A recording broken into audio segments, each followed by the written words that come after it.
Hi, I'm Jonny Clark and welcome to a brand new episode of TheDesignAir's Roundup, covering the latest in passenger experience developments in commercial aviation over the past few weeks.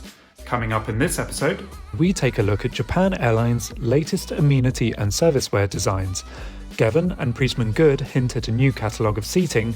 Meanwhile, JPA Design and Williams Advanced Engineering reveal the details behind their new AirTech long-haul business class seat.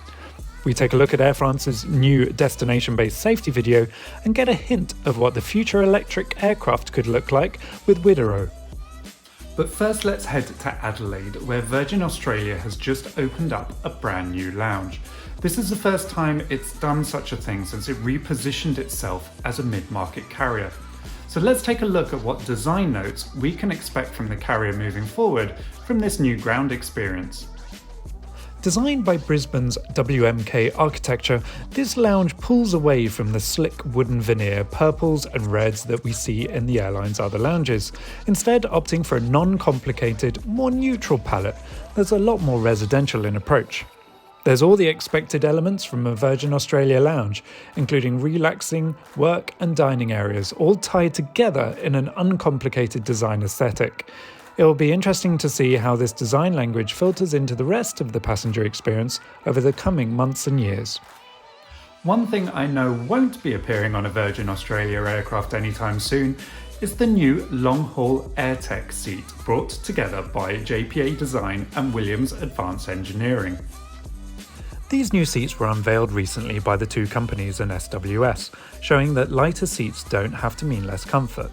Business class seats are notoriously heavy, yet the partners believe they'll be able to reduce the seat weight by 10% by using composite materials and a monocoque structure.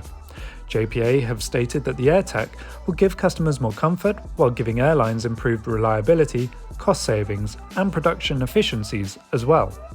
But to passengers who don't really care about such things, there are the usual comforts associated with a reverse herringbone seat.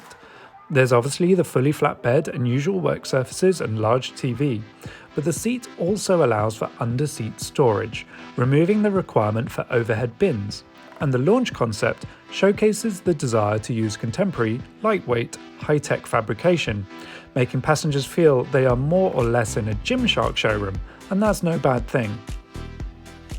JPA isn't the only design studio partnering with a seat manufacturer.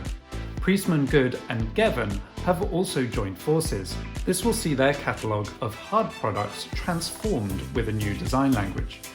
While details haven't been released, expect to see them unveiled in August, coinciding with the Hamburg Aircraft Interiors Expo later this year.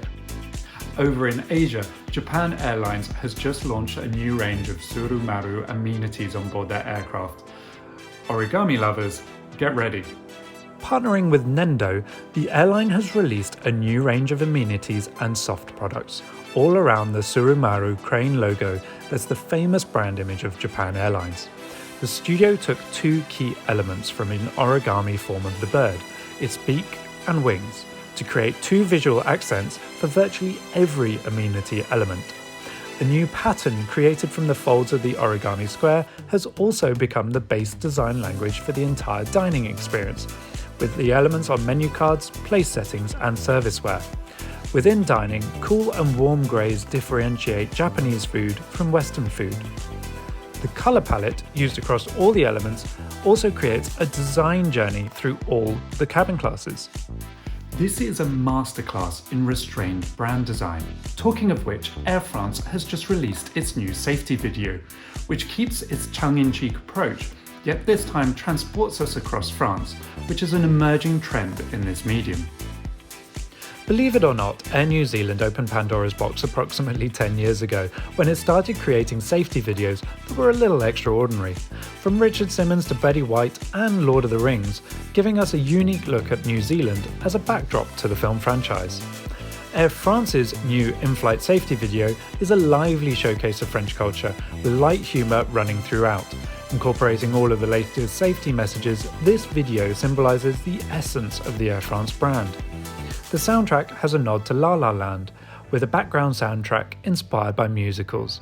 But the element I love the most is the fashion show emergency exit sequence, which features what could actually be a great marketing offshoot, emergency exit print fashion items, including a snappy shirt that I'd happily purchase. Lastly, I'm heading to the future, where Rolls-Royce aircraft manufacturer Tecnam and airline Widerøe have unveiled their ambitions to have a fleet of electric commuter aircraft flying in just less than 5 years' time. Norway itself has lofty ambitions. It plans for all domestic flights to be zero emissions by 2040, pushing the need for electric aircraft. Due to its topography, Norway makes extensive use of aviation for regional connectivity, so it makes for an ideal landscape for such a project. Rolls-Royce will bring its expertise in propulsion and power systems, while Tecnam will provide aircraft design, manufacturing, and certification.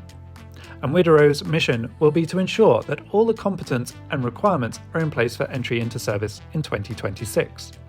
Could we be seeing more airlines shift to an all-electric in the near future? I think that the Maldives would be the perfect place to see a fleet of these commuter aircraft in a little under a decade. Right, that's it for this episode. Thank you very much for joining me. If you like what we're doing here, please don't forget to like or subscribe. Until the next time, safe flying.